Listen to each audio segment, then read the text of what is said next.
மதிய உணவு இடைவேளைக்கு பிறகு வந்திருக்கிறேன். தயவு செய்து கூட்டத்தில் இருப்பவர்கள் கோபித்துக் கொள்ளக்கூடாது என்ற கோரிக்கையை முதலிலேயே முன்வைத்து எனது உரையை தொடங்குகிறேன்.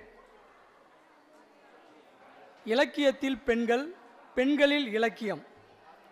பொதுவாக இன்றைக்கு பேசிவிட்டு சென்ற இந்த கல்லூரி மாணவிகளை கண்டு நான் பெரிதும் மகிழ்ச்சி அடைகிறேன் என்று தான் சொல்ல வேண்டும். எதிர்காலம் தமிழகம் எப்படி இருக்கும் என்பதற்கு இப்போது பேசிவிட்டு சென்ற இந்த மாணவிகள் மிகச்சிறந்த உதாரணமாக நம் முன்னே இப்போதே காட்சி தருகிறார்கள். எந்த கொம்பன் வந்தாலும் எதிர்கால தமிழகத்தை, எதிர்கால தமிழ் சமூகத்தை, பெண்களை ஏமாற்ற முடியாது, அவ்வளவு அரசியல் படுத்தப்பட்டிருக்கிறார்கள் என்பது தெளிவாகிறது. பள்ளி கல்லூரிகளில் இந்த திராவிட முன்னேற்றக் கழகம் ஆட்சி பொறுப்பேற்ற நாள் முதல் இன்று வரை இலக்கியத்தை ஒரு திருவிழாவாகவே மாற்றி தமிழகம் எங்கும் கொண்டாடி கொண்டிருக்கக்கூடிய ஒரு ஆட்சியை நாம் பெற்றிருக்கிறோம். அந்த வகையில் இன்றைக்கு எனக்கு கொடுக்கப்பட்டிருக்கிற தலைப்பு இலக்கியத்தில் பெண்கள், பெண்களில் இலக்கியம். எனது இடது பக்கத்தில் இருக்கக்கூடிய பெண்கள் கிட்டத்தட்ட ஒரு 20 பேராவது இருப்பீங்க நான் நம்புகிறேன். மிக வந்துடுவாங்க, அம்மையார் சொல்லிவிட்டு போயிருக்காங்க வந்துடுவேன் அப்படின்னு சொல்லிட்டு. பரவாயில்லை, 5 பேர் இருந்தாலும் நான் பேசிவிடுவேன். இலக்கியத்தில் பெண்கள் எவ்வாறு இன்று வரைக்கும் பார்க்கப்படுகிறார்கள் அல்லது இருந்திருக்கிறார்கள் என்று பார்ப்பதற்கு முன்பாக ஒரு சில தகவல்களை மட்டும் உங்களோடு நான் பகிர்ந்து விடலாம் என்று நினைக்கிறேன். கிட்டத்தட்ட ஒரு 800 ஆண்டுகளுக்கு முன்பு இந்த பரந்தப்பட்ட இந்தியா இன்றைக்கு இருக்கக்கூடிய 28 மாநிலங்கள் ஒன்று சேர்ந்த இந்தியாவாக இருந்திருக்கவில்லை. அன்றைக்கு இந்தியா எப்படி இருந்தது என்றால், இன்றைக்கு இருக்கக்கூடிய பாகிஸ்தான், ஆப்கானிஸ்தான் உள்ளிட்ட மிகப்பெரிய பரப்பளவை கொண்ட ஒரு பரந்தப்பட்ட இந்தியாவாகத்தான் அன்றைக்கு இருந்தது. அவ்வளவு பெரிய பரந்தப்பட்ட இந்தியாவை ஆட்சி செய்த இந்த இந்திய மண்ணின் முதல் பெண் ஆளுமை, ஒரு பெண் அரசி, ஒரு பெண் மன்னர் யார் என்று கேட்டால் ரஷ்யா பேகம். ரஷ்யா பேகம் இல்துத்மிஷ் அப்படி என்கிற ஒரு மன்னருடைய மகள். உங்களுக்கு தெரியும், பெண்களுக்கு இன்றைக்கு இருக்கக்கூடிய சுதந்திரம் அல்லது பெண்களுக்கு இன்றைக்கு இருக்கக்கூடிய நிலை சமூகத்தில் எத்தனை சதவீதம் அல்லது எவ்வளவு வெளிப்பாடு என்பது உங்களுக்கும் தெரியும், எனக்கும் தெரியும். நான் சொல்லுவது 800 ஆண்டுகளுக்கு முன்பு ஒரு பெண் இங்கே அரசாட்சி செய்திருக்கிறார். அது எப்பேற்பட்ட அரசாட்சி செய்திருக்கிறார் என்றால், அவர் ஒரு இஸ்லாமிய குடும்பத்தில் பிறந்திருக்கிற பெண் என்ற போதிலும் பர்தாவை துறந்தவர் என்று பதிவு செய்யப்பட்டிருக்கிறது. பர்தா அணியவில்லை.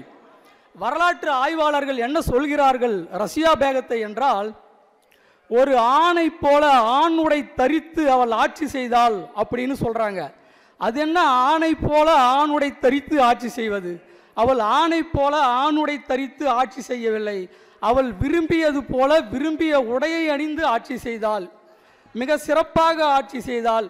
இன்றைக்கு செய்து கொண்டிருக்கக்கூடிய திராவிட மாடல் ஆட்சியை போல அன்றைக்கே பெண்கள் நலன், குழந்தைகள் நலன், சமூக நீதி என்று பல கட்டங்களாக ஆட்சி செய்த ஒரு மிகப்பெரிய பெண்ணரசியை கண்ட ஒரு நாடு நம் நாடு. அந்த ஒரு தகவலை உங்களுக்கு நான் சொல்ல வேண்டும் என்று விரும்பினேன். அதோடு மட்டுமல்லாமல் அந்த இல்துத்மிஷோட மகள், நான் சொன்னேன் அல்லவா ரஷ்யா பேகம். இந்த ரஷ்யா பேகம் இலக்கியத்தில் எப்படி பார்க்கப்படுகிறாள், நான் அவளை பற்றி உங்களுக்கு சொன்னேன். அவள் என்று கூட விழிக்கக்கூடாது, அவரை பற்றி உங்களுக்கு சொன்னேன். அவள் மிகச்சிறந்த ஒரு ஆளுமை மிக்க ஒரு பெண், மிகப்பெரிய அரசி என்று. ஆனால் இலக்கியம் அவரை எப்படி பதிவு செய்திருக்கிறது என்றால், பாலியல் ஒழுக்கக்கேடானவள் என்று எழுதி வைத்திருக்கிறார்கள். ஒரு நிமிடம்.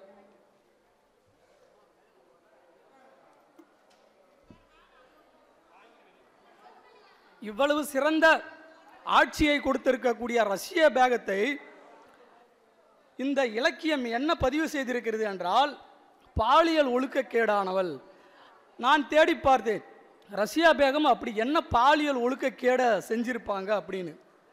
போய் பார்த்தா தான் தெரியுது, ஒன்றுமே செய்யலை. அவங்க ஒரு ராணியாக இருந்து தனக்கு கீழ் வேலை செய்யக்கூடிய ஒரு இராணுவ வீரனை காதலித்திருக்கிறார். அந்த காதலன் பெயர் வந்து யாக்கூட். ஒரு அரசி, அவள் நினைத்தவரை திருமணம் செய்து கொள்ளலாம், வேற்று நாட்டு மன்னரை கூட திருமணம் செய்திருக்க முடியும். ஆனால் தனக்கு கீழே வேலை செய்யக்கூடிய ஒரு எளிய இராணுவ வீரனை காதலித்திருக்கிறாள். அந்த காதலனோடு அவள் சேரக்கூடாது என்று அவளுடைய ஆட்சிக்கு உட்பட்ட ஒரு மாகாண ஆளுநராக இருந்த ஹல்டுனியா என்பவன் ஒரு ராணி என்று கூட பார்க்காமல் ரஷ்யா பேகத்தை கடத்தி சென்று போய் கட்டாய திருமணம் செய்து கொள்கிறான். ஒரு ராணிக்கே அதுதான் நிலைமை. ஆக இலக்கியம் பெண்களை என்னவாக பதிவு செய்திருக்கிறது என்றால், இங்கே பார்க்க வேண்டும். இங்கே 2 இடம். அவள் வந்து காதலித்தது ஒருவனை, கரம் பிடித்தது கட்டாயப்படுத்தி இன்னொருவனை. இந்த 2 ஆண்களோடு சம்பந்தப்படுத்தி ரஷ்ய பேகத்தை இலக்கியவாதிகள் எப்படி பதிவு செய்கிறார்கள் என்றால், ஒழுக்கக்கேடானவள் என்று பதிவு செய்கிறார்கள். ஆனால் நீங்கள் யோசித்து பார்க்க வேண்டும், இந்தியாவை ஆட்சி செய்த எத்தனை மன்னர்கள், ஆண் மன்னர்கள் அந்த புறத்தை வைத்திருந்தார்கள். அத்தனை பேரும் அந்த புறத்தை வைத்திருந்தவர்கள். எவனை பற்றியுமே ஒழுக்கக்கேடானவன் என்று யாருமே பதிவு செய்ததில்லை. ஒரு மனைவி என்று ஒரு மன்னன் கூட இந்த நாட்டிலே ஆட்சி செய்தது கிடையாது. குறைந்தபட்சம் 10 மனைவிகளாவது இருக்கும், அந்த புறம் இருக்கும். ஆனால் அவனுடைய ஒழுக்கக்கேடு குறித்து இங்கு ஒரு கேள்வியும் எழுவதே கிடையாது. ஆக இலக்கியத்தில் பெண்கள் இப்படித்தான் பதிவு செய்யப்பட்டு பதிவு செய்யப்படுகிறாள் என்ற தகவலை உங்களோடு நான் சொல்ல விரும்புகிறேன்.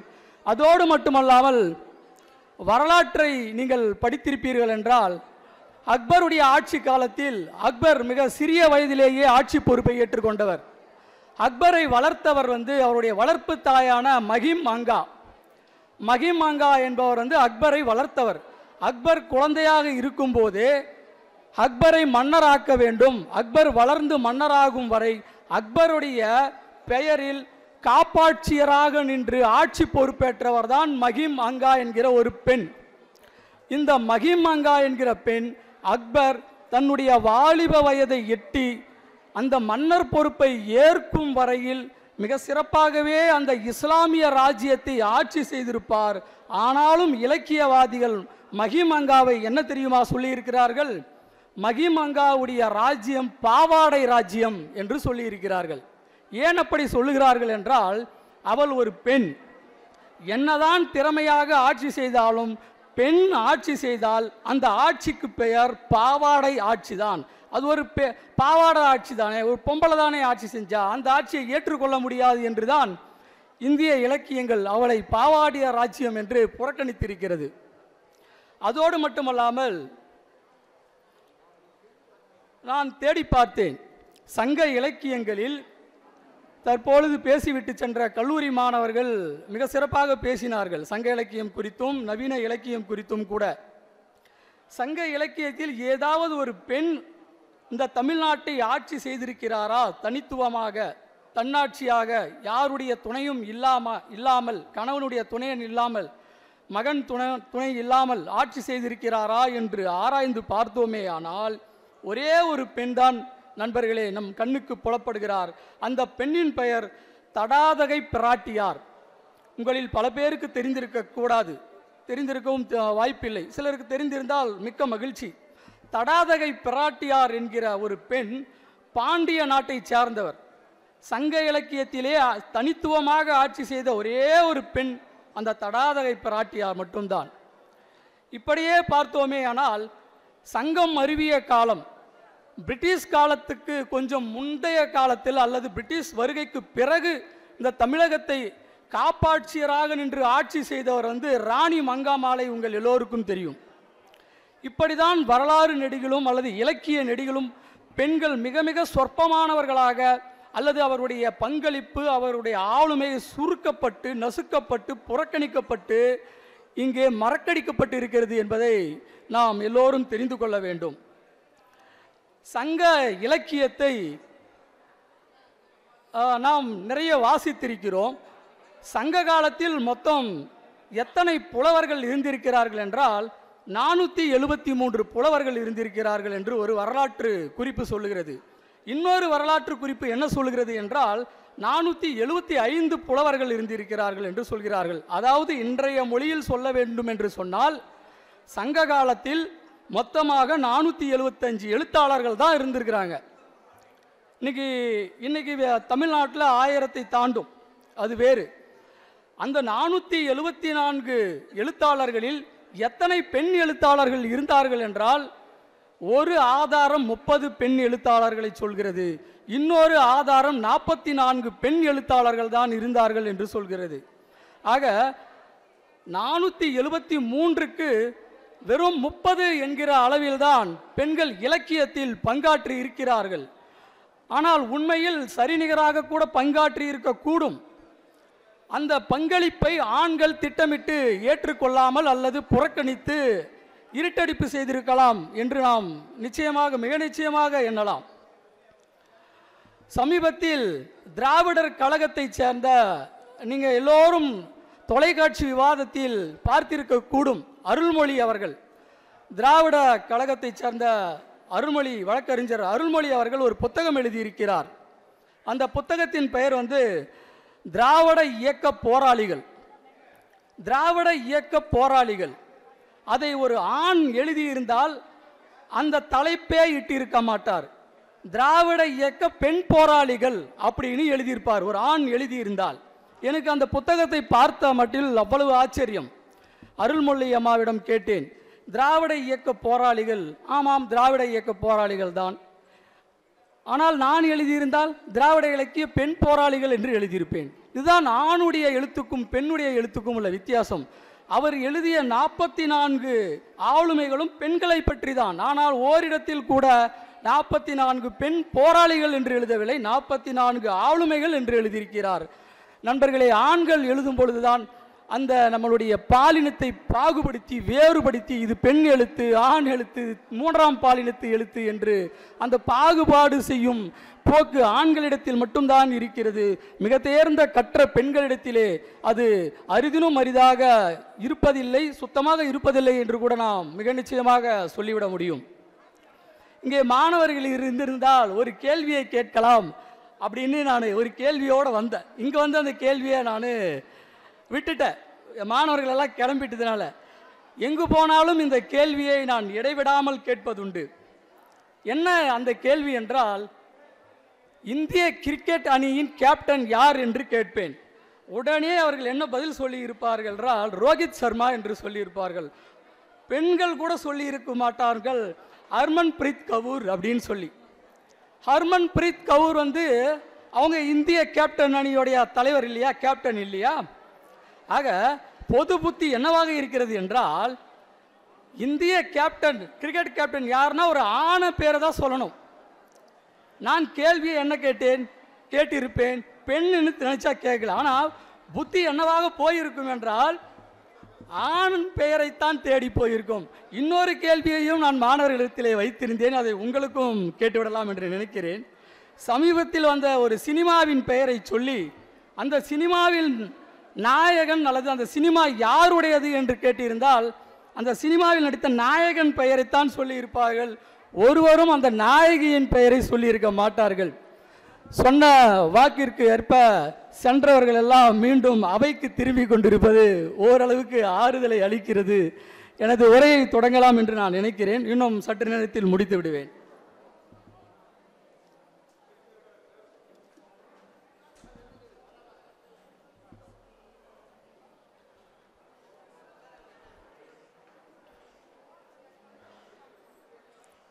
இலக்கியத்தில் பெண்களும் பெண்களில் இலக்கியம், தலைப்பு ரெண்டும் ஒன்று தானே அப்படின்னு நேற்று ஒரு தம்பி எனக்கு கால் பண்ணி கேட்டார், அபிராஜ் கேட்டார். இலக்கியத்தில் பெண்களும் பெண்களில் இலக்கியமும் ரெண்டு ஒன்று தானே? இல்லை, இலக்கியத்தை யார் வேண்டுமென்றாலும் எழுதலாம், அந்த இலக்கியத்தில் பெண்களை எப்படி வேண்டுமென்றாலும் எழுதலாம். அது இலக்கியத்தில் பெண்கள். பெண்களில் இலக்கியம் என்றால் பெண் எழுதக்கூடிய இலக்கியம், அது வேறு யாராலும் எழுத முடியாது. பெண் மட்டுமே எழுதக்கூடிய இலக்கியம் தான் பெண்களில் இலக்கியம். அந்த தலைப்பை நான் அந்த தம்பிக்கு நேற்று இரவு கால் பண்ணி இருந்த தம்பிக்கு சொல்லிவிட்டு வந்தேன். இதுவரை நண்பர்களே, இதுவரை பெண்ணியம் பேசிய அத்தனை வாய்களும் அல்லது பெண்ணியம் எழுதிய அத்தனை கைகளும் ஆண்களுடையதே என்பதை நீங்கள் தெளிவாக புரிந்து கொள்ள வேண்டும். இப்பொழுதுதான் கொஞ்சம் கொஞ்சமாக பெண்கள் எழுத வந்திருக்கிறார்கள். மிக நிச்சயமாக மிகப்பெரிய நம்பிக்கையை நான் பேச்சுக்காக சொல்லவில்லை. இங்கே பேசிவிட்டு போன அந்த கல்லூரி மாணவிகளை பார்த்து நானும் எழுத்தாளர் ஐயா நீதிமணி அவர்கள் நாளைய சிறப்பு விருந்தினராக அவர் வந்திருக்கிறார். என்னுடைய இளம் படைப்பாளியாக வந்திருக்கக்கூடிய அஜித் செல்வராஜ், நாங்கள் 3 பேரும் பேசிக்கிட்டு இருந்தோம். எவ்வளவு கருத்தியலாக பெரியார், அம்பேத்கர், மார்க்சியம், அண்ணா என்று முற்போக்காக பேசுகிறார்களே என்று வியந்து நாங்கள் பேசிக்கொண்டிருந்தோம். இவர்களையெல்லாம் பார்க்கும் பொழுது ஒரு காலத்தில் நிச்சயமாக பெண் எழுத்து மேலோங்கும் என்பதை நாம் மிக துணிச்சலாக சொல்லிக்கொள்ளலாம். சமீபத்தில் நான் ஒரு 3 விடயங்களை உங்களுக்கு சொல்ல வேண்டும் என்று நினைக்கிறேன். ஒரே ஒரு நிமிடம், ஒரு 5 நிமிஷத்தில் முடிச்சிடறேம்மா, ஒரு 5 நிமிஷத்தில் முடிச்சிடுறேன். கிளாரிந்தா அப்படின்னு ஒரு நாவல், கிளாரிந்தான்னு ஒரு நாவல், மாதவையா எழுதின ஒரு நாவல். அந்த நாவல் எழுதப்பட்ட காலம் 1915. கிட்டத்தட்ட சரியாக 100 ஆண்டுகளுக்கு முன்பு எழுதப்பட்ட அந்த நாவலின் பெயர் கிளாரிந்தா. அந்த நாவலின் நாயகியின் பெயரும் கிளாரிந்தா, எழுதியவர் மாதவையா.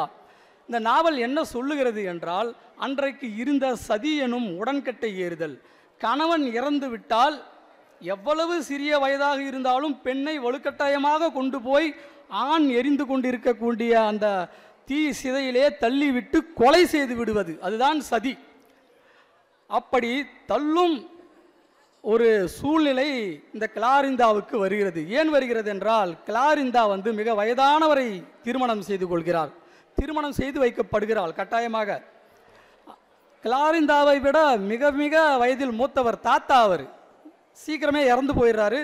கிளாரிந்தாவை கொல்ல போகிறாங்க, தீயில் தள்ள போகிறாங்க. அப்போ லிட்டில்டன் அப்படிங்கிற ஒரு பிரிட்டிஷ்காரன் அதை பார்த்து தடுக்கிறான். என்னடா பாவிங்களா, இதெல்லாமாடா ஒரு பண்பாடு? அவன் வயசாகி அவன் செத்து போனால் இந்த பெண் வாழக்கூடாதா, இந்த பெண் படிக்கக்கூடாதா, இந்த பெண்ணுக்கு வாழ்க்கை கிடையாதா, இது என்ன கொடுமையாக இருக்கிறதே என்று சொன்னதோடு மட்டும் அல்லாமல் அந்த லிட்டில்டன் என்ன செய்திருக்கிறார் என்றால், அந்த பெண்ணை காப்பாற்றி அதன் பிறகு அவர்களுக்குள் நட்பு ஏற்பட்டு அதற்கு பிறகு அவர்களுக்குள் காதல் ஏற்பட்டு திருமணம் செய்து கொண்டிருக்கிறார்.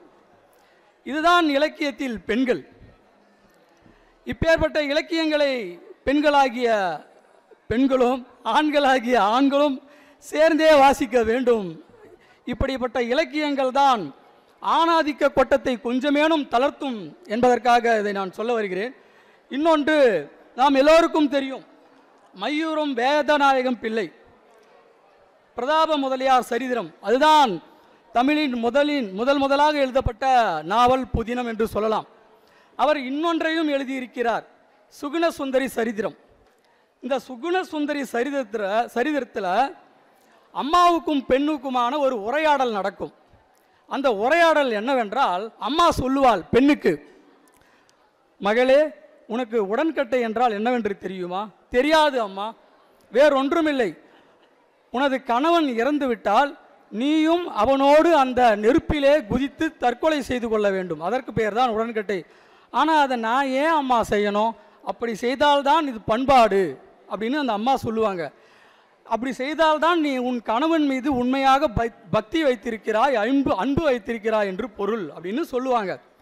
ஆனால் அம்மா, அதே அன்பு அந்த கணவனுக்கும் என் மேல் இருக்கும் அல்லவா அப்படின்னு கேட்பா அந்த பெண். ஆமாம் ஆமாம் இருக்கும் அப்படின்னு. ஒருவேளை கணவனுக்கு முன்பாக நான் இறந்து விட்டால் என்னுடைய நெருப்பிலே என்னுடைய கணவனும் தள்ளப்படுவானா, அவனும் சதியில் ஏறுவானா என்று கேட்டிருப்பார். இது இலக்கியத்தில் பெண்கள். பிரதாப முதலியார் சரித்திரம் எழுதிய நம்ம வேதநாயக பிள்ளையை நாம் பாராட்டி ஆக வேண்டும். எந்த காலத்தில் எழுதியிருக்கிறார் பாருங்கள், பெண்ணிய பார்வையோடு. நண்பர்களே, பிரிட்டிஷ் இங்கே ஆட்சி செய்து கொண்டிருந்த போது இந்த சதியனும் உடன்கட்டை பழக்கத்தை கொஞ்சம் கொஞ்சமாக குறைக்க பார்க்குறாங்க, சட்டம் போட்டு தடுக்க பார்க்குறாங்க. இங்கே நம்ம கொடுமுடி இருக்கு இல்லையா, ஈரோடு பக்கத்தில் கொடுமுடி, அந்த ஆற்றங்கரையில் ஒரு சதி பழக்கம் நடக்க போகுது. அதை நேரடியாக ஒரு பிரிட்டிஷ்காரர் பார்த்து தன்னுடைய டைரியிலே எழுதியிருக்கிறார். அவர் என்ன பார்த்தார் என்றால், ஒரு 14 வயது பெண் அவருடைய 60 வயது கணவனுக்கு இறந்து போகிறான். ஆற்றங்கரையிலே அவனுடைய உடல் தகனத்துக்காக எரிப்புக்காக விறகுகள் மீது அடுக்கு வைக்கப்பட்டு கடத்தப்பட்டு இருக்கிறது அந்த 60 வயது கிழவனுடைய பிணம். இந்த பெண்ணுக்கு 14 வயது. இந்த பெண் நம்ப வைக்கப்பட்டிருக்கிறாள். அந்த பெண்ணின் முகத்தில் சிறு துளி கூட கலக்கமோ பயமோ அச்சமோ சாகப்போகிறோம் என்கிற எண்ணமோ இல்லாமல் மிக துணிச்சலாகவும் தைரியமாகவும் இருந்தாள் என்று அவர் பதிவு செய்கிறார். அதோடு மட்டுமல்ல, அவள் என்ன செய்தாலாம், கணவனுக்கு தீ மூட்டுவதற்கு முன்பு செய்யக்கூடிய அந்த சடங்குகளை மிக மகிழ்ச்சியாக செய்கிறாள். ஒவ்வொரு தோழியாக அழைக்கிறாள். தோழி, நீ என்னோடு விளையாடியவள் அல்லவா, வா, இந்த தோடு உனக்கு பரிசு.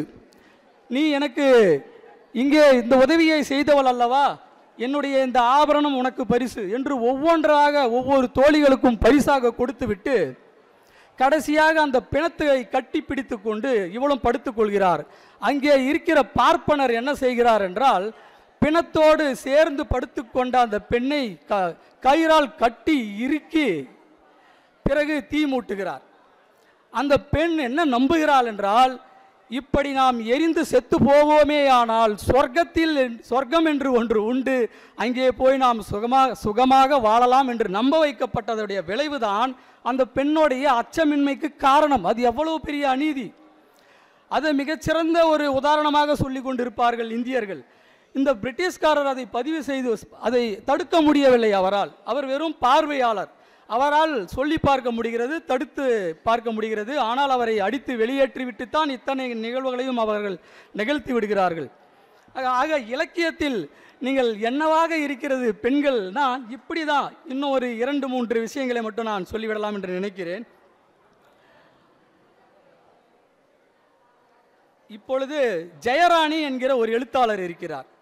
கடந்த 25 ஆண்டுகளாக மிகச்சிறந்த ஒரு பத்திரிகையாளராக இருக்கக்கூடியவர். அவருடைய செந்நிலம் அப்படிங்கிற ஒரு சிறுகதை தொகுப்பு இந்த ஆண்டு சென்னை புத்தக கண்காட்சிக்கு வந்திருக்கிறது. நண்பர்களே, நான் மிக நிச்சயமாக சொல்லுவேன், இந்த ஆண்டில் வந்த மிகச்சிறந்த படைப்பு அந்த செந்நிலமாகத்தான் இருக்கும். நான் கிட்டத்தட்ட என் வயதுக்கு ஏற்ப ஒரு 50 நாவல்களுக்கு மேலாக வாசித்து விட்டவன். செந்நிலத்தை போல் ஒரு சிறுகதை தொகுப்பை நான் நிச்சயமாக வாசித்திருக்கிறேன். ஆனால் அதெல்லாம் ஆண்களால் எழுதப்பட்ட சிறுகதைகளாக இருக்கிறது. ஒரு பெண் எழுதிய சிறுகதை தொகுப்பு இந்த ஆண்கள் எழுதிய சிறுகதை தொகுப்போடு 100 மடங்கு சிறப்பாக இருக்கும் என்பதற்கு அந்த ஜெயராணியின் செந்நிலம் என்கிற சிறுகதை தொகுப்பு அண்மையிலே எனக்கு அதை நான் படித்து முடித்த போது எனக்கு தோன்றியது. அவரோடு நான் அதை பகிர்ந்து கொண்டேன். அந்த செந்நிலத்தில் ஒரு காட்சியை மட்டும் நான் சொல்லிவிடுகிறேன் உங்களுக்கு. அந்த செந்நிலத்தில் இந்த சதியனும் உடன்கட்டை ஏறும் பழக்கத்தை பற்றி தான் அந்த ஒரு கதை எழுதியிருப்பார். அந்த கதை பெயர் நெடும்புகழ் மாதேவி. நெடும்புகழ் மாதேவி என்கிற ஒரு அரசி தன்னுடைய கணவனுக்கு வாக்கு கொடுத்திருப்பாள். அந்த கணவன் கட்டாயப்படுத்தி வாக்கு கேட்பான். மாதேவி, நான் இறந்து விட்டால் நிச்சயமாக நீயும் என்னோடு இறந்து விடுவாய்தானே அப்படின்னு. இவளுக்கு விருப்பமே இருக்காது. இவள் முற்போக்கானவள், சற்றே முற்போக்கானவள். சரி என்று ஒப்புக்கொள்வாள் கணவனுக்காக. அந்த நேரம் நோயில் இருப்பான், படுத்த படுக்கையாக இருப்பான், அவனுடைய ஆசையை நம்ம ஏன் கெடுப்பானே அப்படின்னு சரி பேருக்கு ஒப்புக்கு சரின்னு ஒத்துக்குவான். இதில் ஒரு பார்ப்பன சூழ்ச்சியும் இருக்கும். அந்த அரசாங்க ராஜ்யத்தில் இருக்கக்கூடிய ஒரு அந்தணன், அந்த ராணி போட்டு கொண்டிருக்கக்கூடிய நகைகள் மீது அவனுக்கு ஆசை. இவளை எப்படியாவது சதியனும் உடன்கட்டையில் ஏற்றிவிட்டு சதிக்கு போகிறதுக்கு முன்னாடி நகையெல்லாம் நம்ம பறிச்சுக்கணும். இது ஒரு ஏற்பாடு. அது மட்டும் இல்லாமல் அதுவரைக்கும் அந்த நாட்டிலே இருந்த மிகப்பெரிய சிவன் கோயில் அந்த பார்ப்பனர் கைவசம் இருந்தது. எப்போது நெடும்புகழ் மாதேவியை அந்த ராஜாவை மணந்து கொண்டாரோ அப்போது முதல் அந்த கோயிலை தன்னுடைய கட்டுப்பாட்டுக்கு கொண்டு வந்து விடுவாள் அந்த ராணி. இந்த கோபம் இரட்டைப்பு கோபமாக அந்த ராணியின் மீது அந்த பார்ப்பனனுக்கு இருக்கும். உன்னை உடன்கட்டை ஏற்றாமல் விடமாட்டேன் என்று ராணி என்றும் பாராமல் ராஜாவுக்கு தெரியாமல் மிரட்டி கொண்டே இருப்பான் அவன். இவள் ராணியாக இருந்தாலும் பார்ப்பனனுடைய அந்த பேச்சுக்கு மறுபேச்சு பேச முடியாமல் எதிர்வினையை நான் எப்படி காட்டுகிறேன் என்று பார் என்று மனதுக்குள் மட்டுமே புழங்கிக் கொள்வாள். என்ன நடக்கும் என்றால், ராஜா ஒரு நாள் இறந்து போவார். இறந்து போன ராஜாவை ஒரு பக்கம் வைத்துவிட்டு ராணியை கொண்டு போய் ராணியுடைய மகள், அதாவது இளவரசி, ராணியுடைய மகன் இளவரசன் 2 பேரும் ஒரு அறையில் ஒரு ரகசிய அறையில் பூட்டி வைத்து விடுவார்கள். குறிப்பிட்ட காலத்துக்குள்ளே தான் அந்த டெட் பாடியை எடுத்துடணும். அது வரைக்கும் ராணி கிடைக்க மாட்டாங்க. ராணி கிடைக்கலன்னா உடன்கட்டையை ஏற்ற முடியாது. ராஜாவை மட்டும் எரிச்சிட்டு வெளியே வந்துடுவாங்க. ராஜா எரிந்து கொண்டிருப்பார், ராணி அறையில் ஒளிந்து கொண்டிருப்பார், பார்ப்பனன் பரிதவித்து கொண்டிருப்பான். அவருடைய நகை எங்கே போய்விட்டு, என்னை விட்டு போய்விட்டதே, இந்த கோயில் நிர்வாகம் என்னை விட்டு போய்விடப் போகிறதே என்று துடித்து கொண்டிருப்பான். அந்த ராணியினுடைய மகள் இருக்கிறார் அல்லவா, இளவரசி, அவள் சொல்லுவாள் இந்த கதையில், நெடும்புகழ் மாதேவி கதையில், அப்பா நல்லதோ கெட்டதோ, நீ நல்லவனோ கெட்டவனோ, உடன்கட்டை ஏறணும்னு ஒரு பழக்கம் இருக்குது. அது நல்லதா கெட்டதாங்கிறது அப்பாற்பட்ட விஷயம். நீ சாகணும்னா நீ மட்டும்தான்பா சாகணும், அம்மா எல்லாம் சாக முடியாதுப்பா, பத்திரமா போயிட்டோப்பா. மிக எளிமையாக ஜெயராணி அவர்கள் உடன்கட்டை ஏறும் பழக்கத்தை இந்த கதையில் அவ்வளவு அனாயசமாக லெஃப்ட் ஹேண்டிலே டீல் செய்வார்கள் என்று சொல்வார்கள் அல்லவா, இடது கையில் தள்ளி விடுவது. நீங்கள் அந்த கதையை படித்தால் தெரியும். நான் அதில் இருக்கும் ஒரே ஒரு பகுதியை மட்டும்தான் உங்களுக்கு சொன்னேன். அவ்வளவு சுவாரஸ்யமாக, அல்லது ஒரு ராணி, ஜெயராணி ஒரு ராணியாகவே மாறி அதை எழுதியிருப்பார். அது மட்டுமில்லை நண்பர்களே, அந்த பார்ப்பனனை சிறையிலே தள்ளிவிட்டு ஆட்சி பொறுப்பை ஏற்றுக்கொள்வதோடு மட்டுமல்லாமல் இந்து அறநிலையத்துறைக்கு அமைச்சராகவும் அவள் பொறுப்பேற்றுக் கொள்வாள். நான் ஜெயராணிக்கு ஃபோன் பண்ணி சொன்னேன், அக்கா உலகத்திலேயே ஒரு மகாராணிக்கு இந்து அறநிலையத்துறை அமைச்சர் பொறுப்பை கொடுத்தவங்க நீங்கள் மட்டும்தான். இந்து அறநிலையத்துறை அமைச்சர் பொறுப்பை கதையிலையாவது நீங்கள் உங்களால் கொடுக்க முடிஞ்சது. ஆமாம் தம்பி, கதையிலாவது கதையில் தானே நம்மளால் கொடுக்க முடியும். ஆக பெண் எழுத்து என்ன செய்யும் என்றால், ஆண்டாண்டு காலமாக இங்கு புறையோடி போய் கொண்டிருக்கின்ற ஆணாதிக்கத்தை இப்படித்தான் கொட்டும், அல்லது சாட்டையால் அடிக்கும், கேள்வி கேட்கும், தேவைப்பட்டால் நீ மட்டும் செத்துப்போ என்று சொல்ல நிம்மதியாக இருக்கும். இதுதான் பெண் எழுத்துக்கும் ஆண் எழுத்துக்குமான வித்தியாசமாக நான் பார்க்கிறேன். புதுமை பித்தனுடைய சிறுகதை தொகுப்பு அண்மையிலே சீர்வாசகர் வட்டம் மிக சொற்பமான விலையிலே வெளியிட்டது. 100 ரூபாய், 200 ரூபாய், 300 ரூபாய் என்ற விகிதாச்சாரத்திலே கிட்டத்தட்ட ஒரு 500 பக்கங்களை கடந்த ஒரு மிகப்பெரிய புத்தகம். புதுமை பித்தன் மீது எனக்கு எந்த மாற்று கருத்தும் இல்லை, மிகச்சிறந்த ஒரு படைப்பாளி. ஆனால் அவரும் ஒரு கதையில் எழுதியிருக்கிறார். அந்த கதை பேர் வந்து வழி வழி வழி பாதை. அதில் என்ன எழுதியிருக்காரு ஒரு வரினா, இந்த பிரிட்டிஷ்காரன் வந்து சதிங்கிற உடன்கட்டை ஏறும் பழக்கத்தை ஒழிச்சு போட்டான், அந்த பிரிட்டிஷ்காரன் ஒரு முட்டாள், அது இருந்திருக்கணும் அப்படின்னு பதிவு பண்ணியிருக்கிறார். ஆனால் நண்பர்களே, அதே புதுமை பித்தன் தான் பெண்ணியம் என்கிற ஒரு பதம், பெண்ணியம் என்கிற ஒரு சொல், ஃபெமினிசம் என்கிற ஒரு வார்த்தை வருவதற்கு முன்பே கற்பு என்பது பொய், கற்பு என்பதை நம்ப தேவையில்லை என்றும் எழுதியவர். ஆக நாம் இங்கே எதற்காக இந்த 2 முகத்தை சுட்டி காட்டுகிறேன் என்றால், ஆண் அப்படித்தான் எழுதுவார், ஒரு இடத்தில் இப்படியும் எழுதுவார், ஒரு இடத்தில் இப்படியும் எழுதுவார்.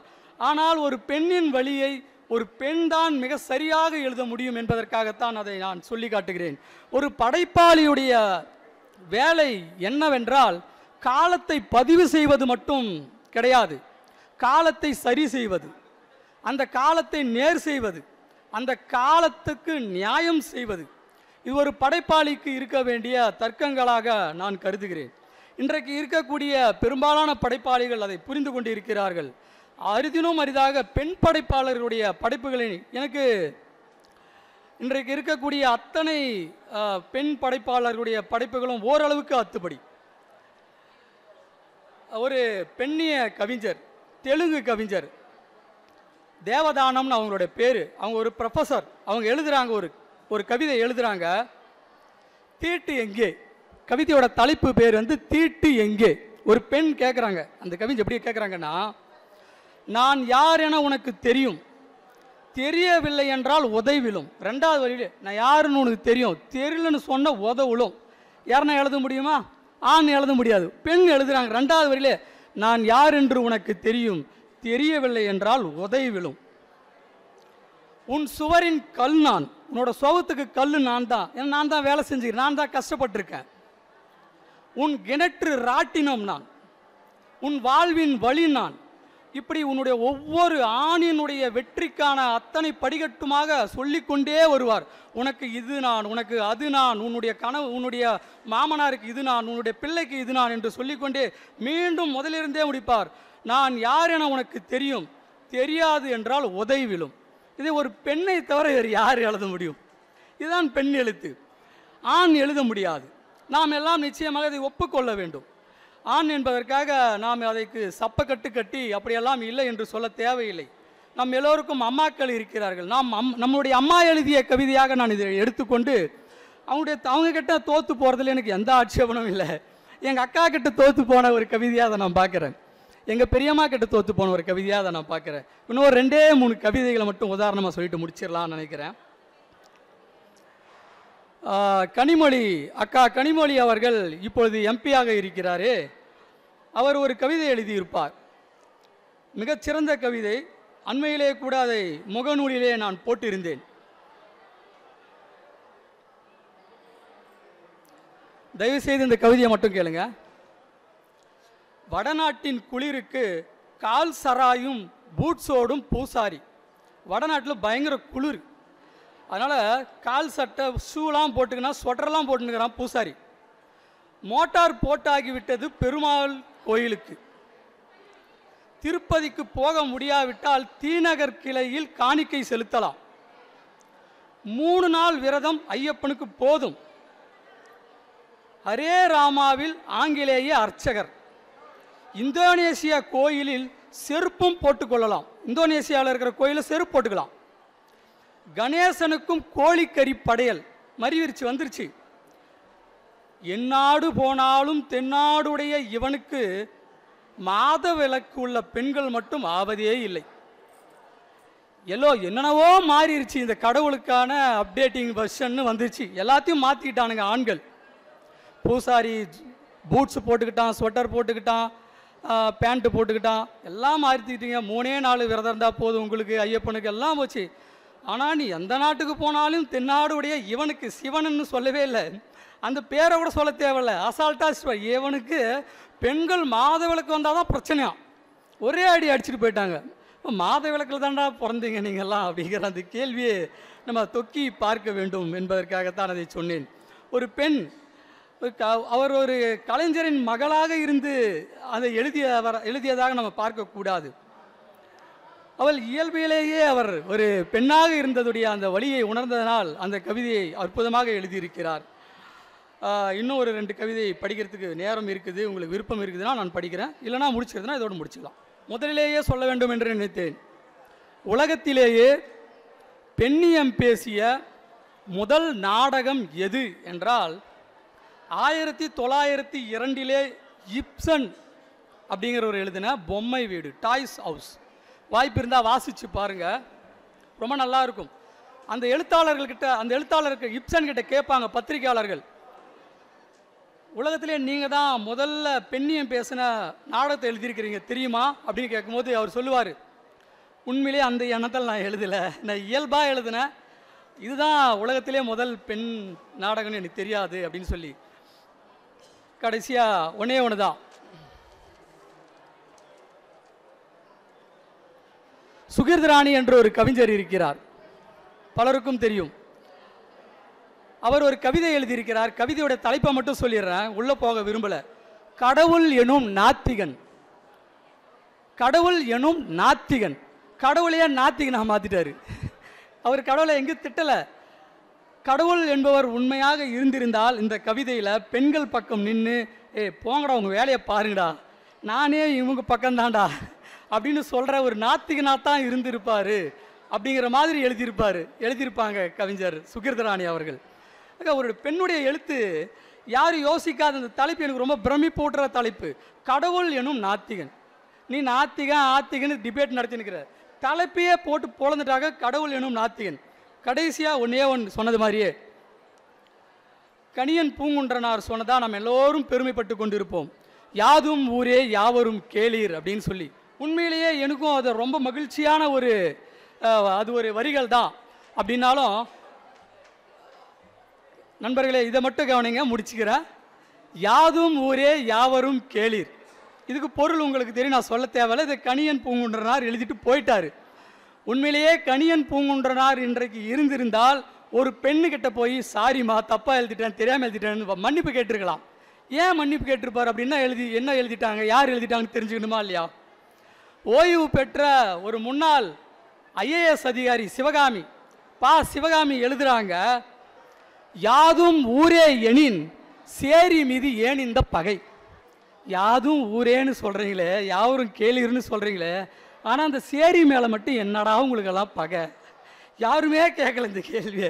உண்மையிலேயே கணியன் பூங்குன்றனார் அக்கா சிவகாமி அவர்கள்கிட்ட மன்னிப்பு கேட்டிருப்பாங்க அப்படின்னு தோணுச்சு. இன்னும் நிறைய பாயிண்ட்ஸ் இருக்குதுன்னாலும் நேரத்தின் அருமை கருதி எனக்காக செவி சாய்த்த உங்களுக்கு நன்றி கூறி, இந்த நிகழ்ச்சியை ஏற்பாடு செய்த அரசுக்கும் அரசு தரப்புக்கும் வந்து அமர்ந்திருக்கிற நூலகர் அம்மையார் அவர்களுக்கும், என்னை அழைத்து வந்த மணிகண்டன் ஐயா அவர்களுக்கும், என்னோடு நாளைய சிறப்பு விருந்தினராக வந்து இருக்கக்கூடிய எழுத்தாளர் நீதிமணி அவர்களுக்கும், என்னோடு இளம் படைப்பாளராக வந்து அமர்ந்திருக்கக்கூடிய அன்பு நண்பர் அஜித் செல்வராஜ் அவர்களுக்கும், உங்கள் அத்துணை பேருக்கும் நன்றி சொல்லி விடைபெறுகிறேன். நன்றி, வணக்கம்.